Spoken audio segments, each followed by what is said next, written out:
Drew, a big win for Troy at Arkansas State this past Saturday. Let's talk a little bit about that one. Yeah, it was a back and forth game. You know, they were down 10-0, then up 23-10, then down 1, down 4, and then they caused a big turnover on special teams with about 7 minutes to go. Scored a touchdown there, and then forced a 3-and-out, got the punt, and then was able to run out the clock in a really impressive drive. They went about 60 yards in 5.5 minutes. Didn't score, but they didn't have to. They got down to about the 3-yard line and were able to down the ball. So that was it was a big win because Arkansas State was picked to finish second in the league behind Troy. There's a big crowd there, a huge target on Troy's back, and they overcame adversity and came out with a win.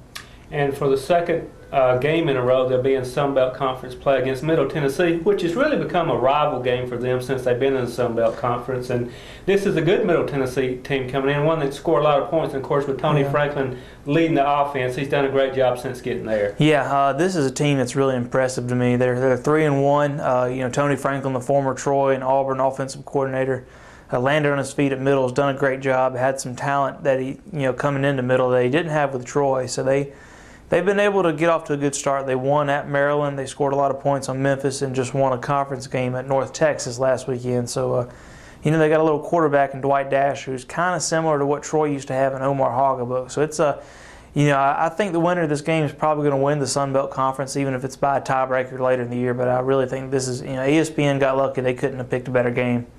How much did you think it helps the defenses of both teams if they see this offense every day, every week in practice? They're used to it. Does that play as an advantage as Troy gets ready for Middle Tennessee and vice versa? Yeah, Troy has seen this offense for the last 4 years. Middle has had a variation of the spread since Coach Rick Stockstill got there in 2006. So what's going to be interesting is if these offenses try to run the NASCAR the whole game and try to both get 100 plays. I don't think that'll happen. I think they'll slow it down a little bit, but there's going to be a lot of times you're going to have 5 defensive backs out there a lot, I think, for both teams, so it's going to be critical.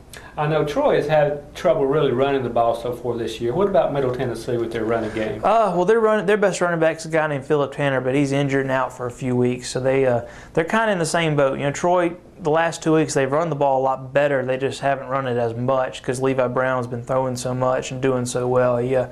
Sun Belt Player of the Week 2 weeks in a row. So, I think this is a game where they're going to run the ball a little bit more. DeJuan Harris had his breakout game last year, 150 yards, 3 touchdowns at Middle, and he hasn't broke out yet. But the last two games he's had a good per carry average, but he's only carried the ball 12 and 13 times because they've been so successful through the air. Early in the year, Troy's secondary's had some problems, but they seem to be coming around a little bit. This would be their biggest test so far, I would think, as a secondary. Yeah, I thought they really got a lot better in the last 2 games. Arkansas State, they gave up about 300 yards, but they really, I guess, probably 120 of that was off of 2 big plays. One was where a tight end got loose on a linebacker, and another was when, after a turnover, teams like to go deep, and they hit Troy for a 57-yard touchdown pass, and Troy's backup safeties were in the game at that time. So, there were no really big plays other than those 2 for Arkansas State, but they held the leading rusher in the Sun Belt, Reggie Arnold, to just 32 yards on 12 carries. So the defense has really been playing well the last 2 weeks. We've talked about this before, but it seems whenever Troy has a big game under the lights in front of a national television audience, they play very well. Hope that's the case again this Tuesday. But this gives a chance for Troy and Middle Tennessee to really show off their programs. Yeah, last year Troy lost in the New Orleans Bowl on ESPN. They've only lost twice on ESPN in 10 games, and the first one was back in 2004 in the Silicon Valley Bowl, but nobody was probably watching that game anyway.